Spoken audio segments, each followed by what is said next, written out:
Le Cameroun serait la deuxième plus grande réserve d'eau au monde. C'est une affirmation assez incroyable qui a été lancée à la télévision. Alors info ou intox, on va décortiquer ça ensemble pour démêler le vrai du faux. Tout est parti d'une petite phrase, une déclaration choc faite sur un plateau télé très regardé. Et voilà la phrase en question, prononcée par l'homme politique Célestin Djamène. C'est une déclaration qui frappe les esprits. Elle place le Cameroun comme un véritable géant de l'eau sur la scène mondiale, juste après la République démocratique du Congo. Forcément, quand on entend ça, on se pose la question. Le Cameroun, vraiment ce titan hydrologique? C'est le point de départ de toute notre investigation. Il fallait qu'on creuse. Pour vérifier une info comme celle-là, la première étape, c'est assez logique, on retourne à la source. C'est exactement ce qu'ont fait les journalistes de DataCheck. Pour savoir d'où vient ce chiffre impressionnant, le plus simple, c'est de demander directement à la personne qui l'a avancé.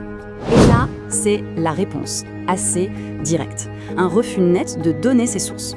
Du coup, ça oblige les enquêteurs à chercher la vérité ailleurs, en se tournant vers les données scientifiques, les chiffres officiels et bien sûr, les experts. Bon, puisque la source de l'affirmation est une impasse, on va se tourner vers la science. Commençons par la base. C'est quoi exactement un bassin hydraulique? En fait, c'est assez simple. Un bassin hydrographique, qu'on appelle aussi bassin versant, c'est juste une zone géographique où toute l'eau de pluie qui tombe finit par s'écouler vers un seul et même point. C'est bon d'avoir cette définition bien claire en tête pour la suite. Alors, si on regarde le Cameroun, d'après le ministère de l'eau et de l'énergie, le pays est à cheval sur ses 5 grands bassins.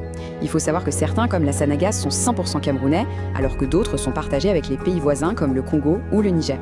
Au total, le Cameroun dispose de près de 266 km3 de ressources en eau. Et ce qui est intéressant avec ce graphique, c'est qu'on voit que plus de la moitié de toute cette eau vient en fait de 2 bassins principaux, celui des fleuves côtiers et celui de la Sanaga. Les données brutes, c'est bien, mais pour vraiment interpréter ces chiffres, le mieux c'est encore de demander leur avis aux spécialistes du domaine. Alors qu'est-ce qu'ils en disent? Aurel Arsène Momvondo le confirme, oui, le pays a beaucoup d'eau, mais non, il n'est absolument pas dans le top 5 mondial. C'est sans appel. Là, ça devient très intéressant.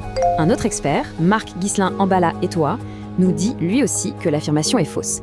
Mais il ajoute un détail capital. Il parle d'une 2e place, mais en Afrique, et pour un potentiel. On va y revenir, c'est la clé de toute l'histoire. Et un 3e expert, pour bien enfoncer le clou. Le consensus est total, l'affirmation de Célestin Djamène ne tient pas la route face aux faits. Alors, comment est-ce qu'on a pu en arriver à une telle confusion? L'indice que nous a donné l'un des experts nous met sur la piste. Il y a bien un fond de vérité, mais il est caché derrière une grosse erreur de catégorie. Et voilà, tout est là. Le problème vient d'une confusion entre 2 concepts qui sont complètement différents. D'un côté, on a la taille d'un bassin, qui est une mesure géographique, de l'autre, le potentiel hydroélectrique qui mesure la capacité à produire de l'énergie. Et ce potentiel hydroélectrique du Cameroun, il est estimé à ce chiffre, 23 gigawatts. C'est une capacité de production d'énergie qui est vraiment énorme. Et voilà, le mystère est résolu. Le fameux chiffre 2 était donc correct. Le Cameroun est bien 2e, mais pour son potentiel hydroélectrique et à l'échelle de l'Afrique, juste derrière la RDC. On était donc sur le bon chiffre, mais pas sur la bonne catégorie, ni sur la bonne carte du monde.